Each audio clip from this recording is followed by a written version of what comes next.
मीका से होती है, जो कि हेडफोन्स को पहन करके अपने घर की ओर जा रही थी। रास्ते में उसे कुछ लड़कियों का ग्रुप दिखता है, जिनको देख करके मीका को अपने बचपन का पास्ट याद आ जाता है।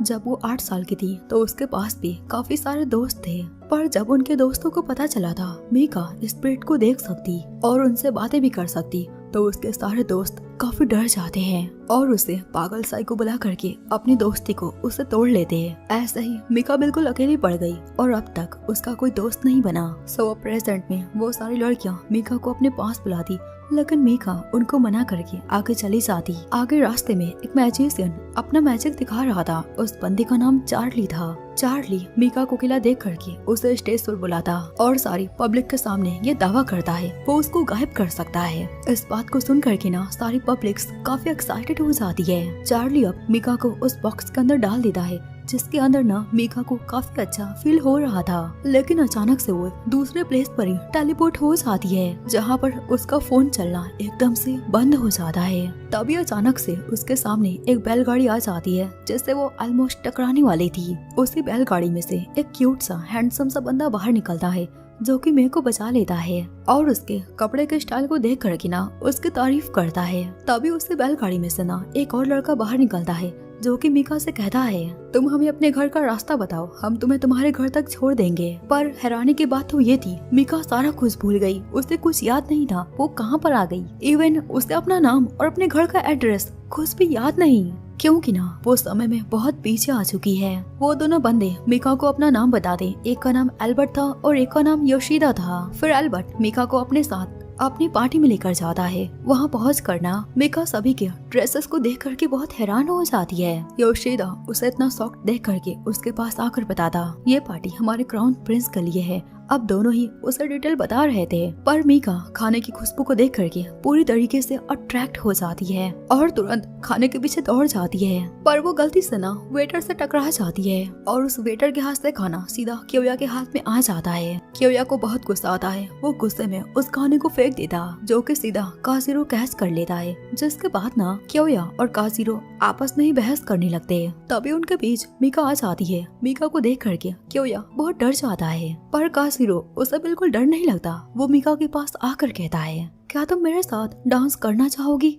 लेकिन मीका उसे मना करके पीछे हट जाती है। तभी वहाँ पर एक और बंदा आ जाता है, टाकेशी, जो कि बिना किसी को अपना इंट्रो दिए डायरेक्ट मीका को लेकर के डांस करने लगता है। डांस करते वक्त मीका चार्ली को देखती है और तुरंत उसके पास चली जाती है। बेवकूफ लड़के, आखिर तुमने मुझे कौन से प्लेस पर टेलीपोर्ट कर दिया है? चार्ली स्माइल करते हुए उसे कहता है मुझे ना तुम्हारी ही जैसी लड़की की तलाश थी, जो कि स्पिरिट्स को देख सकती, इसलिए मैंने तुम्हें पास्ट में टेलीपोर्ट कर दिया। चार्ली अपने मैजिक का यूज करके वहाँ की सारी लाइट्स को ऑफ कर देता है। तभी एक स्पिरिट मीका के पास से गुजरता है। उसी स्पिरिट को गुरेन नाम का एक बंदा उसे मारने जाता। ये सारा कुछ देख करके मीका उस स्पिरिट को बचाने की कोशिश करती।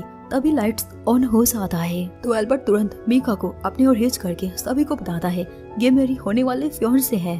उसने ऐसा क्यों किया ये तो हम आगे देखेंगे, पर यहाँ के लिए वो यहाँ का क्राउन प्रिंस है और वो जो भी बोलता है यहाँ पर वही होता है। अगले सीन में जैसे ही मीका की आंखें खुलती है तो वो बाहर ताजी हवाओं को लेने के लिए बालकनी में आती है। उसे कल रात की सारी बातें याद है, आखिर क्या हुआ था, कैसे कुछ अजीब बंदे उसके पास उससे मिले थे और कैसे एल्बर्ट उसे लेकर के अपने साथ महल में रहने आया। अब ये सारा कुछ याद करके ना वो काफी फ्रस्ट्रेट हो जाती है और काफी गुस्सा हो करके डायरेक्ट योशिदा के पास जाकर उससे पूछती आखिर ये कौन सी बकवास दुनिया है जहाँ पर टाइम का कुछ भी पता नहीं चलता और क्या यहाँ पर एक भी घड़ी नहीं है। अब वो ये सारी कंप्लेंट्स कर ही रही थी कि तभी वो पेंटिंग्स को देखती है और उनके पास जा करके उन्हें क्लोजली देखने लगती। तभी कुछ टाइम बाद ना एल्बर्ट आ जाता है, जो कि मीका को स्वीट नेम से बुलाता।